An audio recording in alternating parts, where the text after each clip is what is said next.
आला हजरत फाजिल बरेलवी रहमतुल्लाह अलैह के मकान की दीवार गिर गई। एक कोना मकान का, आप जानते हैं पुरानी दीवारें छोटी होती थी और बारिशों में अक्सर घरों की दीवारें गिरी हुई होती थी। एक साइड की दीवार गिर गई तो उस कोने में हिंदुओं का घर था। अब मिस्त्री साहब रात को आए, उनसे बात हुई तो कहने लगे सवेरे काम शुरू करूंगा। कहा एक दो साहब ने कि हिंदुओं का घर साथ है और वो दुश्मन भी बड़े ज्यादा हैं, तो रात को ही हो जाए।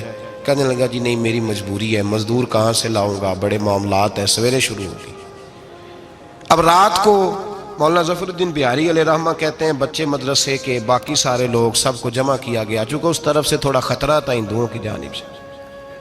कहा जनाब ये बड़े दुश्मन है इस्लाम के, तो इस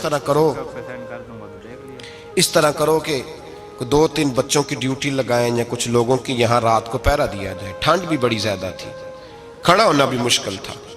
आला हजरत रहमतुल्लाह अलैह शाह की नमाज के बाद जल्दी उजरा खास में तशरीफ ले जाते थे। उस रात जब देखा ना बाहर शोर हो रहा है तो उसी तरह सर पे एक रुमाल लपेटा तो बाहर आ गए। कहने लगे क्या शोर है? का हुजूर सर्दी जरा ज्यादा है तो यहाँ किसी की ड्यूटी लगानी है पहरे की।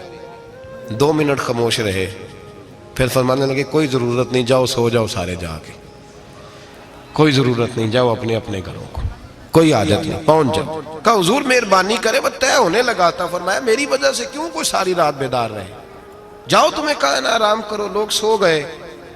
सुबह फजर की नमाज पढ़ के आला हजरत रहमतुल्लाह ताला अलैह जब सीढ़ियां उतर रहे थे रजा मस्जिद की, तो वो जिस हिंदू की जानिब से ज्यादा खतरा था वो सीढ़ियों पे बैठा था, मस्जिद की सीढ़ियों पे। सब लोगों की तवज्जो हो गई। कहने लगा मौलाना मैं कलमा पढ़ने आया हूं, मुझे कलमा पढ़ा के मुसलमान कर दो, मैं कलमा पढ़ने आया हूं, मुसलमान करें। लोगों की तवज्जो। आला फरमाने लगे नहीं अभी तो इंतजार कर, थोड़ी देर के, अच्छी तरह सोच ले, जज्बाती फैसला ना कर कि तू आ रहा है। ये कह के जब 2 सीढ़ियां नीचे उतरे उसके पास से तो उसने पैर थाम लिए। कहने लगा अब ऐसे तो ना करो, रोने लगा। आला हजरत रहमतुल्लाह ने कलमा पढ़ाया, कुछ बातों की नसीहत फरमाई, तशरीफ ले गए। घेरने वाले घेर के बैठ गए। कहने लगे हमें भी बता बदला कैसे है। कहने लगा दीवार गिर गई, आधी रात के वक्त, आधी रात तक इंतजार करता रहा, पहरेदार कोई नहीं, तो 2 तलवारें लेकर जब मैं इनके मकान की जानिब बढ़ा, मैंने कहा आज गर्दन काटूंगा और काट करके निकलूंगा। कहता है जब मैं करीब आया तो 2 शेर खड़े थे, ऊपर से पलट के आया तो फिर खड़े थे, इधर से पलट के आया तो फिर खड़े थे। फरमाते हैं मैं 2 घंटे के बाद आया तो फिर पलट के खड़े थे।